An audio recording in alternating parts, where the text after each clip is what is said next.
আমি এখন রয়েছি একেবারে বাংলাদেশ ভারত সীমান্তের নো ম্যানস ল্যান্ডে। এই যে খুঁটিটি দেখতে পাচ্ছেন এটি মূলত বাংলাদেশের শেষ সীমা। আমার পেছনেই নো ম্যানস ল্যান্ড। এই নো ম্যানস ল্যান্ড দিয়েই মূলত মানুষজন যাতায়াত করছে অবাধে। এখানে রয়েছে ফসলি জমি এবং আমার পেছনে যে কাঁটাতারের বেড়া রয়েছে সেই কাঁটাতারের বেড়াটিও মূলত ভারতের অংশে। এই কাঁটাতারের বেড়ার নিচ দিয়েই যে সুড়ঙ্গ রয়েছে এবং এখানে স্থানীয়রা এটাকে মূলত খালপাড় বলে। এই খালপাড়ের সুড়ঙ্গ দিয়েই অবাধে এখান থেকে মানুষজন ভারতে এবং ভারতের মানুষজন এখানে যাতায়াত করে। আমরা যে জায়গাটিতে রয়েছি এই জায়গাতে নেই কোনো বিজিবি এবং বিএসএফ এর নজরদারি, যার কারণেই এই এলাকা হালুয়াঘাটের ভুটিয়াপাড়া এলাকা। এই এলাকাটি হয়েছে চোরাকারবারীদের স্বর্গরাজ্য, রয়েছে মানব পাচারকারীদেরও আনাগোনা। এই এলাকা দিয়েই 5 আগস্টের পর শীর্ষস্থানীয় আওয়ামী লীগ নেতারাও পালিয়েছেন বলে জনশ্রুতি রয়েছে। এবং আমার পেছনে যে সুড়ঙ্গ রয়েছে সেই সুড়ঙ্গ দিয়েই গত পরশু রাতে হাদিকে হত্যার চেষ্টা যারা করেছে বা হামলা যারা করেছে তাদেরকেও পাচার করা হয়েছে ভারতে। এমন অভিযোগে ইতোমধ্যে 3 জনকে গ্রেপ্তার করেছে আইন শৃঙ্খলা বাহিনী এবং স্থানীয় ফিলিপ নামের আরো এক আদিবাসী ব্যক্তিকে খুঁজছে আইন শৃঙ্খলা বাহিনী।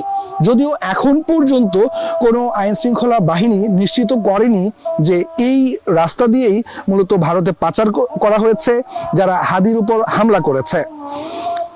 আমরা এখানকার স্থানীয়দের সাথে কথা বলেছি, ফিলিপের পরিবারের সাথেও কথা বলেছি। ফিলিপের পরিবারের দাবি, ফিলিপ এখানে স্থানীয়ভাবে চোরাকারবারির সাথে যুক্ত থাকলেও মানব পাচারকারীর সাথে যুক্ত নয়। হিরন আরও মিনারেল ওয়াটার মাত্র 50 পয়সায় প্রতি লিটার। যদিও আইন শৃঙ্খলা বাহিনীর সদস্যরা দাবি করছেন যে ফিলিপের মাধ্যমেই এবং বারোমারি এলাকার আরো কয়েকজনের মাধ্যমেই যারা হাদির উপর হামলা করেছে তারা এই সড়ক যোগেই ভারতে চলে গেছে। আমরা এখানে এসে আসলে বিজিবি এবং বিএসএফ এর দৃশ্যমান নজরদারি পাইনি এবং এলাকাবাসীও বলছেন যে একেবারেই 242 কিলোমিটার যে সীমান্ত এলাকা রয়েছে বাংলাদেশ এবং ভারতের, তার মধ্যে সবচাইতে অরক্ষিত জায়গা ময়মনসিংহের হালুয়াঘাট উপজেলার এই ভুটিয়াপাড়া এলাকা।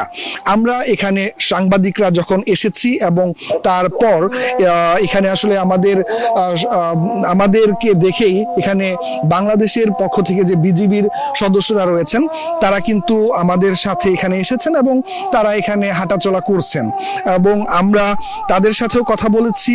বিজিবির যে সেক্টর কমান্ডার যিনি রয়েছেন কর্নেল মুস্তাফিজ রহমান, তিনি কিন্তু আজকে সকালে গণমাধ্যম কর্মীদেরকে জানিয়েছেন যে আসলে কোনো আইন শৃঙ্খলা বাহিনী এখন পর্যন্ত নিশ্চিত নয় যে হামলাকারী যারা রয়েছে তারা বাংলাদেশ ছেড়ে চলে গেছে বা ভারতে এখন এই মুহূর্তে অবস্থান করছে। আমরা চেষ্টা করছি আইন শৃঙ্খলা বাহিনীর কাছ থেকে জানার জন্য এবং স্থানীয়দের সাথেও কথা বলেছি। কোনো তথ্য যদি পাওয়া যায় এবং আইন শৃঙ্খলা বাহিনীর পক্ষ থেকেও যদি কোনো তথ্য থাকে সেগুলো জানানোর চেষ্টা করব। একেবারেই বাংলাদেশ ভারত সীমান্ত এলাকা থেকে সবশেষ এই ছিল আমার কাছে।